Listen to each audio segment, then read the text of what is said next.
Hi everybody. So today we're going to continue the macrominerals lectures. Specifically, we're going to be doing phosphorus and magnesium. And I know I talked about this in previous, basically lectures. I think I mentioned it a couple times. But one thing that's really important to remember is that they don't test whenever you consume like multivitamins like Centrum and stuff like that. They try to pack so much into those vitamins that they're pretty difficult to absorb. And a lot of those companies also don't test whether or not the body can break down multivitamins or even just simple vitamins. So they're not required to test that by the FDA. So a lot of times we don't even know if we're getting the vitamins that we take in. And then I think I mentioned a couple times before that the people that clean out porta potties, some of the main things that they see are these undigested supplements. And sometimes it's so bad they can still read the name of the brand on the pill. So, what's the role of phosphorus in the body? I know you probably don't think it's kind of hard to remember where it is, but if you really think about it, we see phosphorus everywhere, particularly any type of phosphate group, so ATP. You've also seen it in DNA, RNA, phospholipids, that type of thing. So it's actually really, really prevalent and kind of ubiquitous all over the body. And then another question that I usually ask is, well, which water-soluble vitamins rely on phosphorus for activation? So if you take a second there, you may remember certain water-soluble vitamins like thiamine, you need to add phosphate to that. So thiamine diphosphate, thiamine triphosphate. So you need phosphate to basically make the active form. Same with another example would be niacin. Phosphorus is really abundant in the body, so we have a lot of it, 850 grams, so that's about a pound and a half or so. So a full pound and a half of phosphorus we're carrying around in our bodies. And most of that is in bones and teeth. So about, over here you can see 85% of phosphorus is in our bones. We also have some in our soft tissues and muscles. And then there's also some just kind of floating around in the body, which is kind of the way that the body redistributes phosphorus. Phosphorus in the body is almost always found as a phosphate group. So remember from your biochem lectures, phosphate group is PO4. So basically phosphate attached to 4 oxygens. And it can also be bound to organic compounds. So obviously ATP, adenosine triphosphate, has 3 of these guys, 3 of these phosphate groups attached. So that's kind of some of the major areas that you've seen, one of the major compounds that you've seen phosphate in before. Food sources of phosphate. Key food sources are really animal products. You get more from animal products than you do from plant products, and I'll explain in a little bit why that is. But yeah, definitely animal products, so kind of like meat and dairy are really high sources. If you want to put on the top of your slide the RDA for men and women, it's the same thing, same number, is 700 milligrams per day. So if you kind of look down here, you'll see that from a lot of these kind of like dairy, meat kind of sources, you need about, probably like 3 or 4 servings to get to that level of intake. There are some in like nuts and whole wheat bread, but if you look, it's a lot smaller. So it's more like 50 or 60 compared to like 200 or 300. So really the key thing to remember, it is found in most foods, but it's in much higher quantities in animal products such as meats and dairy. Another key food source is soft drinks. So some of you probably know that there's a lot of phosphorus in soft drinks. It's actually one of our major sources. So a typical soft drink, so that's per cup, so 8 ounces, would supply 40 milligrams. And, some people drink a lot of soft drinks. There's like big gulps and stuff out there. So, if you're drinking that much, you could conceivably, get all your phosphorus just from soda, which, I wouldn't recommend or anything, but I bet you certain people do. Over the past, basically since the late 90s, we've seen an increase in phosphorus intake by about 15%, and that's mainly because of soft drink consumption. So I just wanted to show you here, this is kind of the last good graph I could find of this, but the levels now are pretty much the same. This just shows the annual soft drink production in the US per person. So this is a 12-ounce can per person. And yeah, we make about 500 to 600 cans per year per person. So that's in general how much we're consuming, right around that level. So that's a lot of sodas ingested, but I'm sure you knew that already.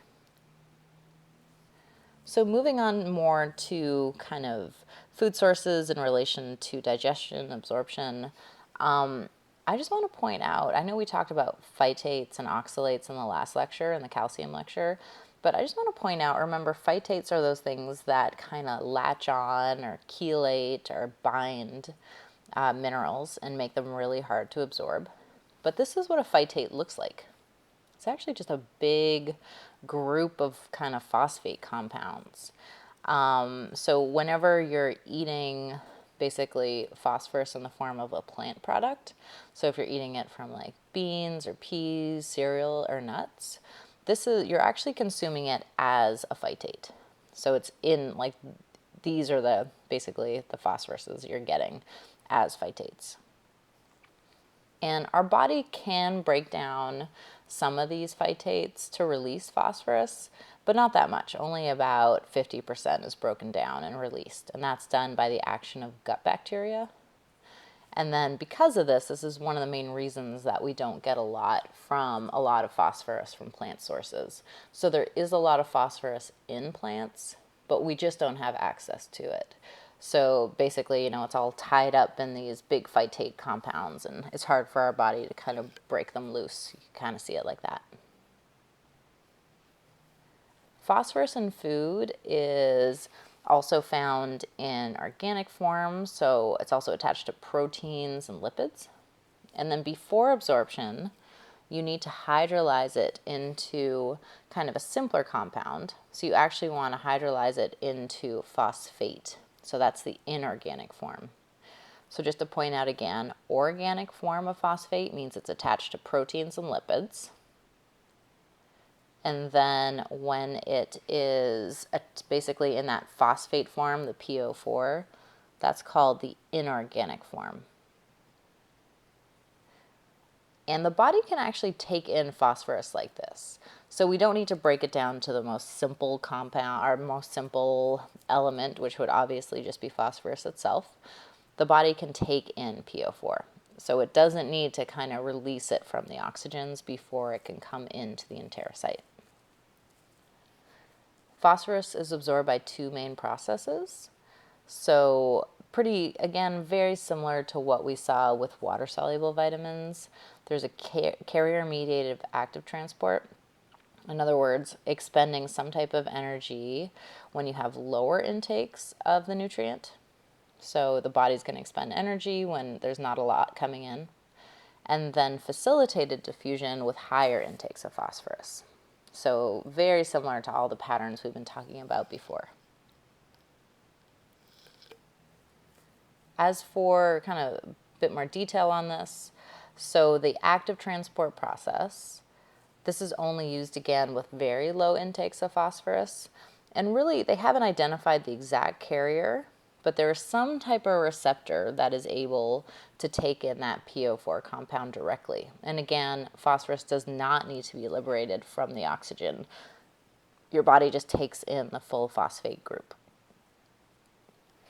In terms of the next process, which is with higher intakes, so that's facilitated diffusion. Basically, that's again very simple. It just basically enters the enterocyte by diffusion. And then if we look at how much is actually absorbed, we absorb anywhere from 50 to 70% from both of those processes combined. So from the active transport and the diffusion process. So we're actually bringing in a lot into our body compared to, if you remember, calcium. I'll give you a second. Do you remember how much we're taking in? Well, I'll give you the answer. It's 30%. So as adults, that varies for children, pregnancy, and that type of thing, but we don't take that much in terms of calcium, but for phosphorus, we're taking in pretty much double that. So some absorption inhibitors would be phytates, obviously. We're pretty much going to see that for every mineral. Phytates and oxalates are things that bind minerals and don't let them be absorbed. So you basically just excrete them in your feces. And then a big one here with phosphorus is actually magnesium. Magnesium and phosphorus will complex together, so they'll bind each other within the gut lumen, and then they'll just be excreted once they've kind of bound each other. Absorption enhancers is pretty much just lower intakes of phosphorus. So same thing that we've always seen. If you're not taking in a lot of the nutrient, your body's going to kind of ramp up all the different kind of absorption pathways available to bring in more of that nutrient into the body. In terms of transport now, phosphorus is quickly absorbed and then it's transported in the portal blood. So all this takes about an hour or so. And the way that it's transported is in 3 different forms. First of all, there's the inorganic form. So remember that inorganic means the PO4 form. And the first one is inorganic but complexed. So that means PO4 kind of added on or bound or complex to another mineral. So calcium, magnesium, or sodium. So that's the first one. Inorganic form, but complex to another mineral. All are primarily divalent cations. And then the other way is just in that organic form. So remember, the organic form of phosphate means that it's PO4 attached to lipids or proteins. So that's the second way. And then the third way is just simply the inorganic form. So again, that's PO4. Just not attached to anything. So just kind of floating freely on its own. In terms of functions, if you kind of look down this list, you'll see a lot of it super similar to what we saw with calcium. So bone mineralization, helps out with ATP, DNA, RNA. Calcium doesn't help with ATP, but DNA, RNA, that type of thing. So a couple different things that are somewhat similar. So first, looking at the bone mineralization function of phosphorus. Again, just to really quickly go over it, just in case anyone's still not clear on this. Remember, in order to make bone, the first thing your body does is kind of create this lattice structure of collagen and osteocalcin. So the lattice is kind of shown here. And then you're embedding these 3 different compounds. So this calcium phosphate compound, magnesium phosphate, and then this other thing called hydroxyapatite into all these little holes to basically strengthen bone. And the more of these that you have kind of stuck in there, the stronger your bone is. And then as your bones are depleted, the weaker your bones are because you've kind of used up all these things. And then also just to remind you, remember it's 85% of phosphorus is used for bone mineralization. So quite a bit of it, kind of like calcium. And then again, there's the salt forms. So just remember calcium phosphate, magnesium phosphate, and then hydroxyapatite. And hydroxyapatite does not contain magnesium, just to point that out. So how is phosphate in the blood controlled? We talked a lot about how calcium homeostasis is controlled by vitamin D and kidneys, intestines, and basically all in the bone. But let's talk a little bit now about how it's controlled for phosphorus. So looking at this very basically, the main way that we kind of increase our phosphorus in our blood when the body senses that the phosphorus levels in the blood are low is pretty much a very similar mechanism as vitamin D. So this is all, basically you release phosphorus from your bones because PTH, parathyroid hormone, is basically stimulating bone resorption, just like it did with calcium. And then so bone resorption is basically, remember, you have these osteoclasts that kind of clamp onto the bone. They secrete HCl and collagenases to kind of melt the bone away. And they do this primarily to try to get more calcium into the blood, but just by way of getting more calcium into the blood, they're also getting more phosphorus into the blood, because these compounds with calcium also have phosphorus in them. Do you see what I mean? So really the body, it's kind of, both of them work the same way. Once you're getting more calcium in the blood, you're probably going to get more phosphorus in the blood from bone as well, since they're kind of already kind of complex together. Calcitonin, on the other hand, is what helps to decrease phosphorus in the blood. So if there's really high levels, the body is signaled to basically build more bone through osteoblasts, through the work of osteoblasts. And then, yeah, that's where the phosphorus goes from the blood. Most of it will just get shuttled to the bone. And then your body, again, is going to make these guys, these compounds, with all of them containing phosphorus, to then help build the bone and mineralize that protein lattice. Just talking kind of briefly about some of the other places that you've probably seen phosphorus. Just remember, it's a component of nucleotides. So if you remember, this is what a nucleotide basically looks like. Here's the phosphate group. And those phosphate groups alternate with ribose to form the backbone of DNA and RNA. That's pretty much where you saw it before. But other than that, I just want you to remember that, yeah, it's a component of DNA and RNA. It's also a component of ATP, obviously. That's whenever I think about phosphorus and where kind of I find it, or where you can find it in the body, I actually don't think of bones first. I always think about ATP, just because I guess it's like right in the name as well. And then just remember, ATP obviously transports chemical energy within cells for metabolism, and it has 3 of these phosphate groups attached. And also, just to point out, I know I mentioned it before, but some people still find this confusing. ATP is our, energy source for the cell, basically. But remember, you're not getting the energy from the phosphate groups. You're getting it from these phosphoanhydride bonds between the phosphate groups. So every time you snap off one of these phosphates, that bond is broken, and that's what gives the cell energy, not the phosphate. It's not like you're using the phosphate for energy or anything like that. It's in those bonds. It's also used in creatine phosphate. So where have you seen that before? Did Dr. Song talk about creatine phosphate at all? What is creatine phosphate? So remember, that's the compound that your body uses. So it's used in skeletal muscle, and it serves as that kind of like quick release energy, a rapidly mobilizable reserve of high energy phosphate for kind of like fight or flight syndrome, where you're sitting down and all of a sudden you realize you like forgot your phone somewhere or something, and you're like kind of like jump, and then you realize you have to like go and run and get it from a coffee shop or whatever it is.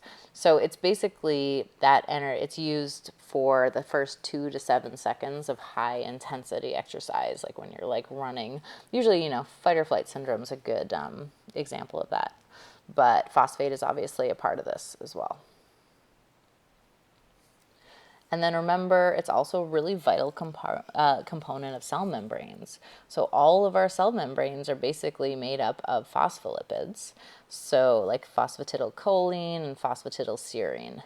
So again, main thing I just want you to know is remember, it's kind of the main backbone of cell membranes as well. In terms of excretion, we do excrete most of our phosphate via the urine, so 70 to 90%. So let me just kind of back up and explain this diagram a little bit. So here I say phosphorus intake is linearly related to excretion. So most people, if you remember, we need 700 a day. Most people take in actually about 1,200. So we get a lot of phosphate from our diets. It's not something that people are usually deficient in. So people take in about 1,200. And then we do excrete the majority of that, so about 800 in the urine. And then the rest, the other 400 or so, we excrete in the feces. But in general, we take in about 1,200 per day, and then we also excrete 1,200 per day. That's all I'm trying to show you here. So 1,200 we take in, and then we're letting go of 800 in the urine, and then about 400 in the feces. And a lot of the stuff that we're kind of excreting in the feces is just phosphate that we never had access to because it kind of bound to some other cation probably. So it bound to magnesium or something. And then, yeah, basically we couldn't break that bond, and then the body just excretes it because it couldn't be absorbed. DRIs, just remember 700 milligrams per day. And basically, they just realized this is related to having adequate plasma concentrations. And there was also other studies done just to make sure bone mineralization was adequate as well. Deficiency, super rare. There's not a deficiency disorder for phosphorus, just to put this out there. As dietitians, when you're working with people, you may see some people that have kind of lower phosphorus intakes if they're taking in high amount of like Tums or Rolaids that contain magnesium as well. So remember, these things have high amounts of calcium, but they also have high amounts of magnesium. And so remember, magnesium inhibits phosphate absorption, phosphorus absorption, because it kind of binds onto it. So that's one group. And there are, I honestly have a friend that's always taking Tums. It's kind of crazy. She's just always taking Tums, and every time we go out to dinner, she's like, "Oh, you want a Tums?" And I'm like, "No," but unless I want to like boost my calcium intake or something. But the other thing that it always says in textbooks, which I find kind of funny, is sometimes it says people at risk for deficiency are malnourished people that are fed intravenously, and then somehow the dietitian or doctor forgot to put in the nutrient. So I'm not sure, hopefully that doesn't happen too frequently anymore. But obviously, if you're designing some type of intravenous nutrition support, you should always include all the nutrients. So since there's no specific deficiency disease, the symptoms that are usually associated with it are pretty, basic, not really explicit. So anorexia, sometimes they've seen leukocyte dysfunction, heart arrhythmias, and then cardiac myopathy as well. So kind of just all over the place.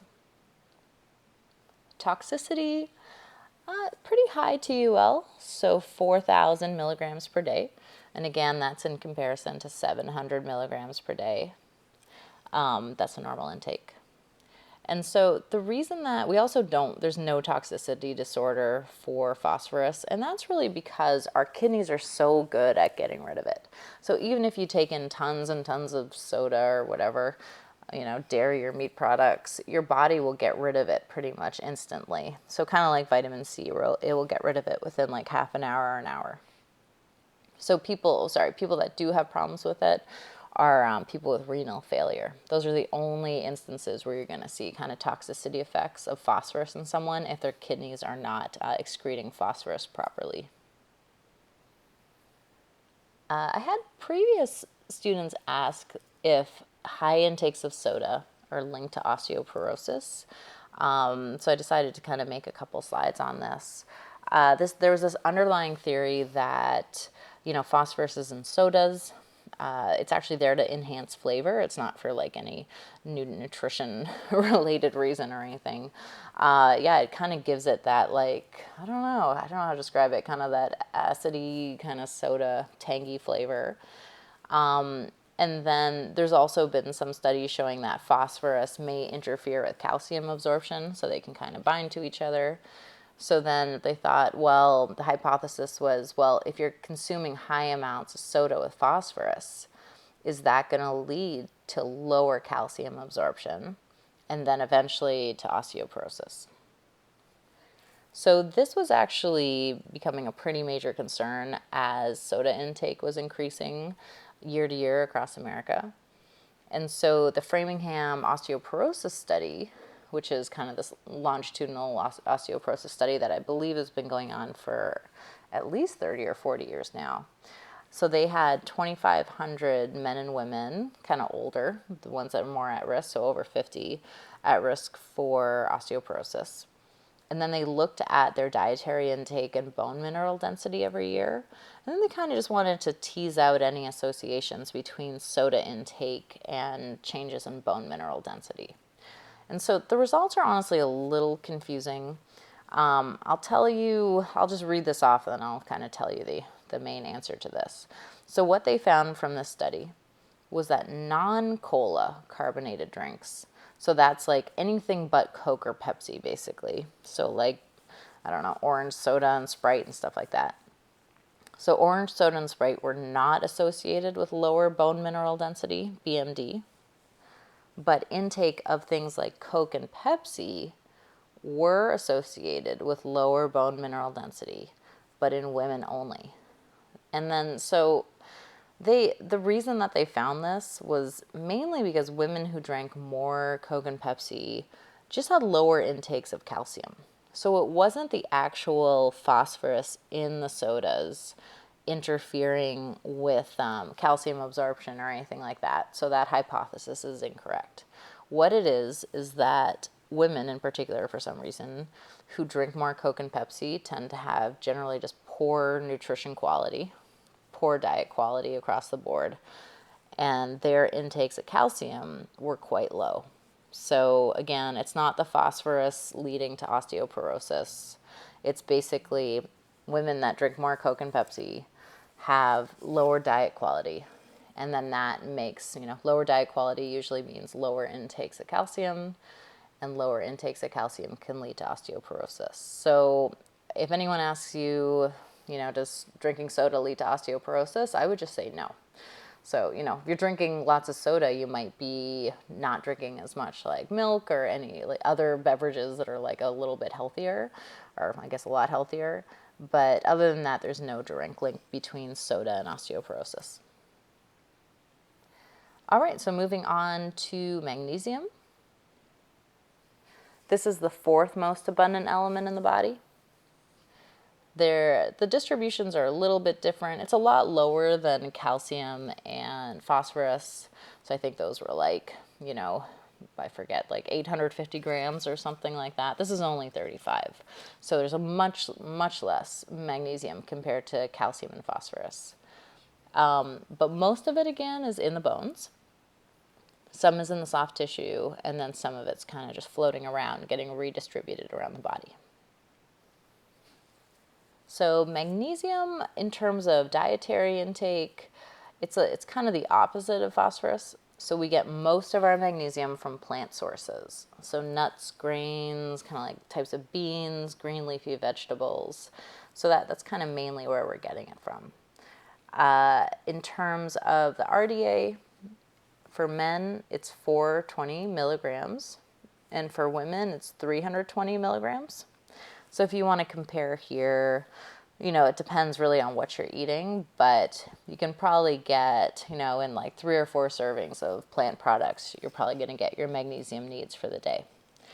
Another key source is dark chocolate. So if anyone ever gives you, I don't know, any problems, you being in nutrition and they're like, oh, why are you eating chocolate? You can always say it's because it has a lot of magnesium in it, which it does. So that's in just 1 ounce of chocolate is 55 milligrams of magnesium. The reason that we have a lot of magnesium the reason why it's found a lot in plants is because it's an actual component of chlorophyll. So that's why plant products are such a great source.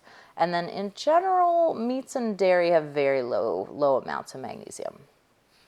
Hard water is also a good source, so if you don't filter your water, you can actually get a lot of magnesium that way as well. Effective cooking. The only thing, again, remember magnesium, it's a basic element, so you're not going to destroy it with heating or anything like that. Interestingly, magnesium, though, is water soluble. So unlike phosphorus and calcium. So magnesium, you can lose about 60% of magnesium from those plant products with boiling or blanching vegetables. So again, very similar again to our water soluble vitamins, where once you put whatever, a potato or something, in boiling water, you're going to lose a lot of it into the water. But of course, the same thing with magnesium, you can recoup some of that magnesium by then just incorporating the cooking water into whatever you're making. Food processing, that's the main food. By food processing, I mean like literally just like processed foods, where you're removing, going from whole wheat products to like white bread products type of thing.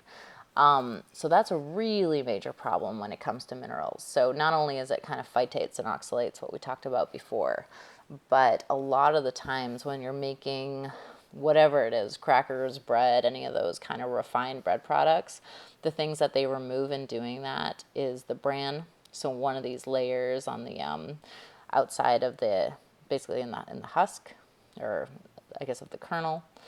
And then the other thing they remove is the germ. So magnesium is found in really high quantities in the bran and the germ. That's pretty much where most of it is. And so when you remove that with refining bread products, you're going to lose about 80% of your magnesium by doing that. So obviously whole grain bread products are definitely your best bet. Supplements, I know that magnesium is kind of becoming more of like a hot topic recently. I'll definitely talk about at the end of the lecture what people use it for. There's associated with like sleep and stuff like that. So I'll go over the data for that.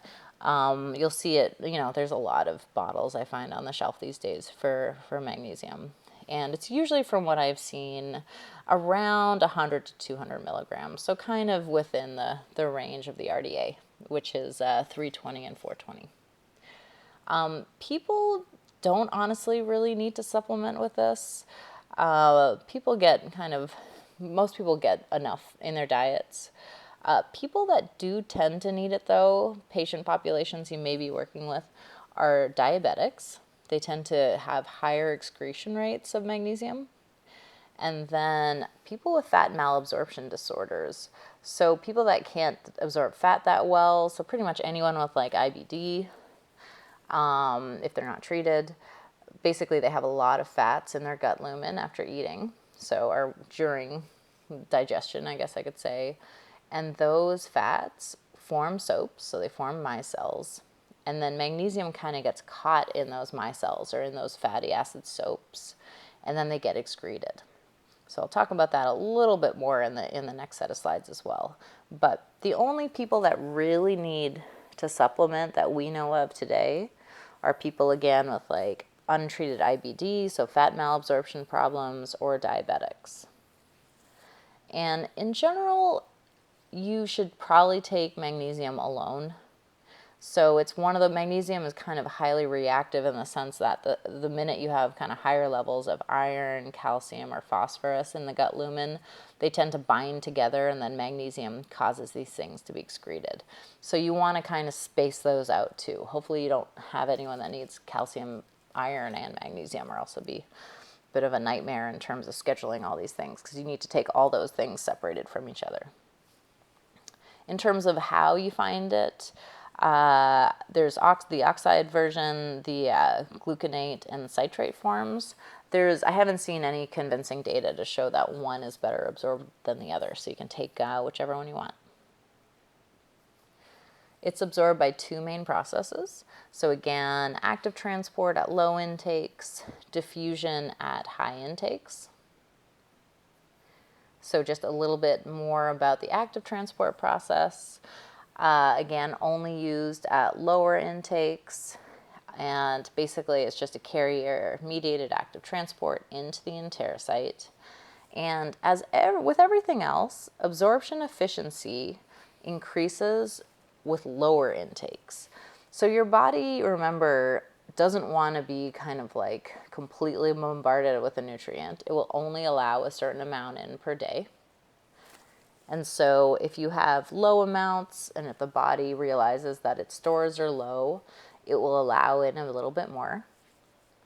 Whereas if you have kind of high amounts or adequate amounts of body stores of magnesium, your body, and you're taking in a lot, then your body's going to slow down the amount that is absorbed. So that goes for pretty much every single nutrient. And again, I hope that's one of the main things that you've kind of learned from this class. You can't artificially like pump up your stores or whatever of whatever you want, like vitamin C or magnesium. Your body just won't allow it. It only wants a certain amount, and that's it. Like if you had higher levels, it'd probably wreak havoc in some way in your cells. So there's only a certain amount that will be allowed in. Looking at absorption inhibitors, phytates, obviously, when it pretty much that goes for every single vitamin and mineral. Phytates bind magnesium.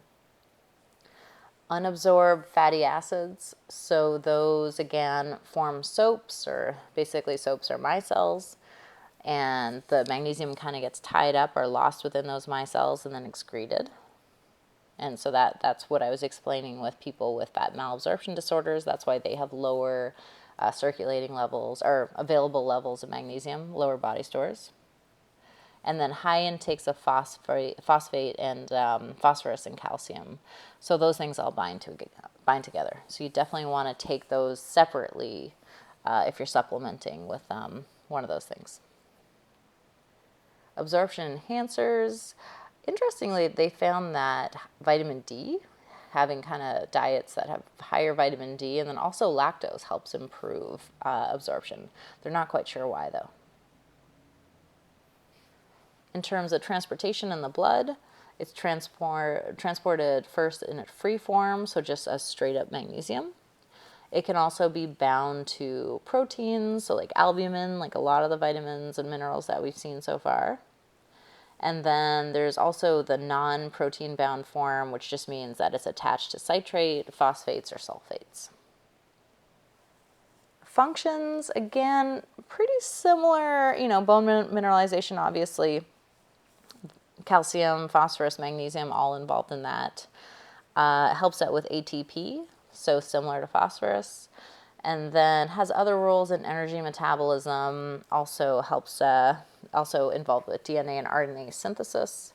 And then I do want to talk about like why people supplement with magnesium and if it actually works. So in terms of bone mineralization, mainly it's incorporated, 60% of magnesium is in bone. So just remember that. And then usually it's incorporated in this form, magnesium phosphate, but it can also enter attached to hydroxyl groups. And a little bit different from what we saw with calcium. So remember with calcium, whenever your body needs more calcium, it breaks down the inside bone, the cortical bone. Magnesium's the opposite. Most of magnesium is found in the trabecular outside bone. And so when your body needs more magnesium, it breaks down more of the trabecular bone than the cortical bone to supply magnesium to the blood. So that's where it gets it from. Moving on to another function. So these functions are pretty straightforward for the most part. I just want you to know in general that it's involved in these things. It provides stability to ATP, so it's not a component of ATP. That kind of confuses people sometimes. 90% of intracellular magnesium, so magnesium in the cell, can be associated with ATP, and it basically just it kind of gives it stability. So just showing you here, it kind of attaches on to two oxygen groups, and it's there to provide stability. I actually didn't even realize this until I started putting these lecture slides together, that whenever you're seeing ATP, there's probably a magnesium sitting there just stabilizing it. Other forms, just to kind of read these off, it is in certain enzymes in the body, key enzymes. So in glycolysis, magnesium is found in hexokinase and phosphofructokinase. It's also in the PPP or hexamonophosphate shunt, the hexamonophosphate shunt as transkylitase. And then it also plays roles in synthesis of nucleic acids, DNA, and RNA.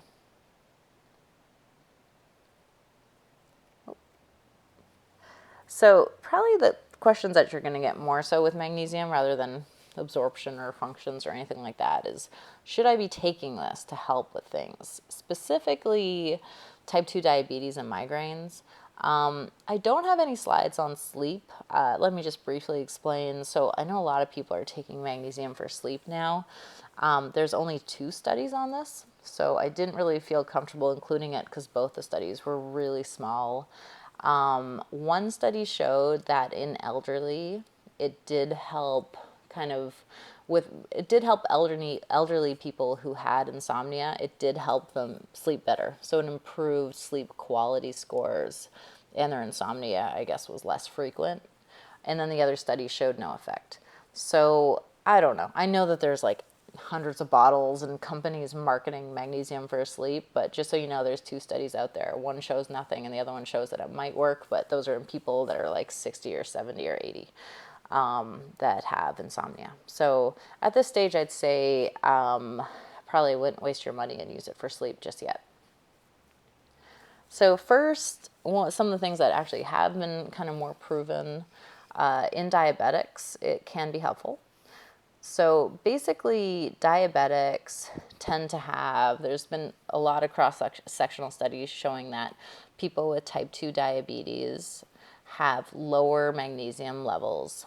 And that's because they have increased urinary excretion in general. And that's so increased urinary excretion of glucose and then also magnesium. They just keep on, for some reason, they're just excreting a lot more magnesium than they should be for a variety of reasons. Magnesium depletion is usually associated with decreased insulin sensitivity.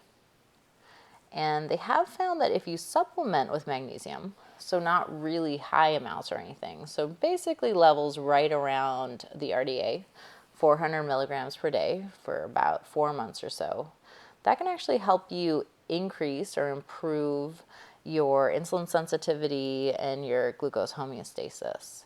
So you don't need super high levels of this. It's basically just to correct the magnesium deficiency that kind of naturally occurs in type 2 diabetics. So again, they tend to excrete a lot of magnesium. So if they're supplemented just around the RDA value, you could probably do this also with food. That tends to kind of help improve insulin sensitivity a little bit.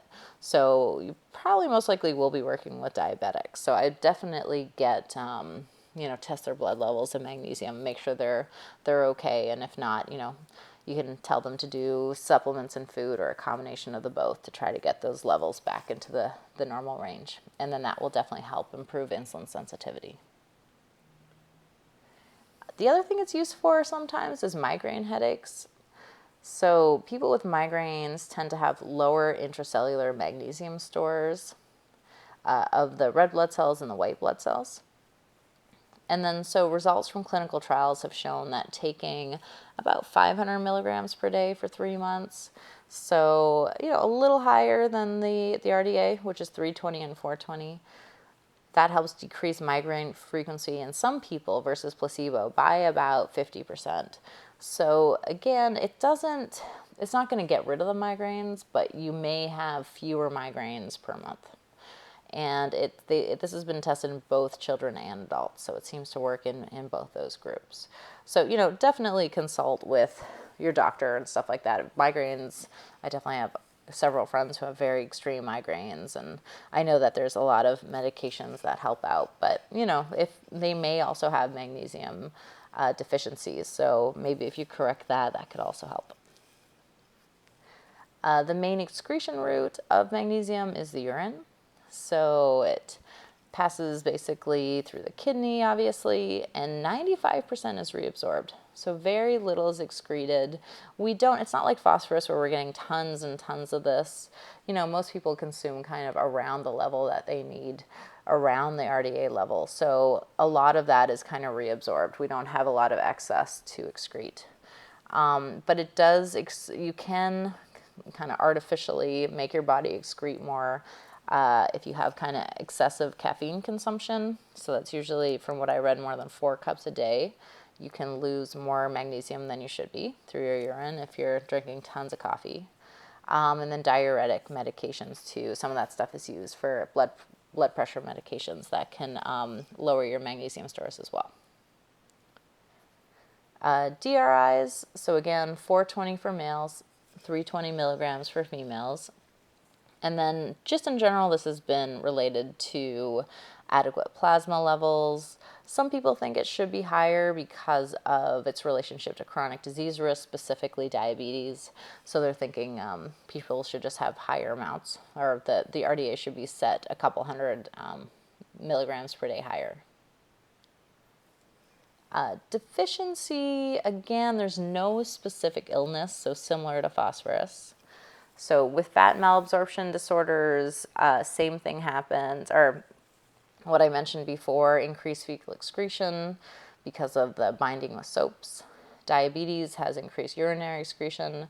So basically people with IBD and diabetes are the most at risk for having lower levels of magnesium. So definitely I would run some blood work on them to make sure that they're okay. Symptoms are also very nondescript, so anorexia, nausea, vomiting, muscle weakness, that type of thing. So really hard to tease apart from anything else. The TUL is really confusing, honestly. I always hate getting to this slide because it's kind of hard to explain. So the TUL in the DRIs is set at 350 milligrams per day from supplements only. So just to point this out, there is no TUL from food sources. So from actual foods, you can have as much plant products as you want, and you're never going to reach a TUL with that. But for some reason, they have set the TUL at 350 from supplements. So that would probably be, remember, every supplement provides usually around 100. So 3 of those pills per day are the max that you can take, which is honestly pretty confusing because if you look back at the diabetes and migraine slides, you should be taking 400 or 500 there. So it's a little confusing, but all this is to say you're probably going to be fine even if you're taking the 400 or 500 milligrams per day, because the main people that do develop magnesium toxicities are people with impaired renal function. So people that have any type of like kidney disorder, kidney disease, that's the only time you're really going to see a magnesium toxicity. And it's usually, our bodies with most of these minerals can filter them out really quickly. But people that have, some type of problem with their kidneys can't filter out the magnesium, so those levels rise pretty quickly. So yeah, sorry, the TUL is super confusing. I honestly don't know why they said it like that when therapeutically they're advising people to take, 400 to 500. But I think honestly, if you need to take the 400 to 500, if you're diabetic or whatever, I think you'll be fine just as long as your kidneys are still working properly. And then no specific toxicity disorder. Again, it's like nausea, double vision, general weakness. So no actual disease state. All right, so I've never done a mini review by myself, but I'll try to do this and make it kind of quick and easy for you guys to benefit from it, I guess. Feel free to stop watching the video now too if this doesn't really help you. So food sources of calcium. What are the food sources? You probably remember really commonly dairy products. Functions of calcium. Obviously bone is one of the main things that people think of, but what were the 3 other kind of smaller things? Really important, but smaller things. So if you remember, those were blood clotting, nerve transmission, and muscle conduction. Also remember, well, I guess I haven't done those yet, deficiency in children is rickets. And then what is it in adults of calcium? Osteoporosis. And then toxicity, what happens if you're taking in like too much Tums? Like what's the main thing you're going to see more acutely? It's constipation and then kidney stones. In terms of phosphorus and magnesium food sources, these ones, the way that I would always remember these when I was studying for an exam is they're kind of opposite. So M, you'd think it'd be meat, but it's actually plants. And then the P, you think it'd be plants, but it's actually meat. So phosphorus, it's meat. And then magnesium, it's more plant sources. Functions, they both have very similar functions, so both involved in bone mineralization. Another key one for phosphorus is ATP. Functions of magnesium, do you remember? What does magnesium do? It's basically involved in a whole host of different enzymes and stuff like that, but mainly it's also bone mineralization. And then it offers stability to ATP. So both of them are involved in bone and ATP in some way. Deficiency of these guys, basically nothing. There's no deficiency disorder. Definitely people with kidney problems tend to have, mineral imbalances within their bodies. So those people should be carefully monitored. But other than that, there's no disease states for that. So great. Anyway, yeah, again, please email me if you need any clarifications or have any questions. And other than that, have a great rest of your day.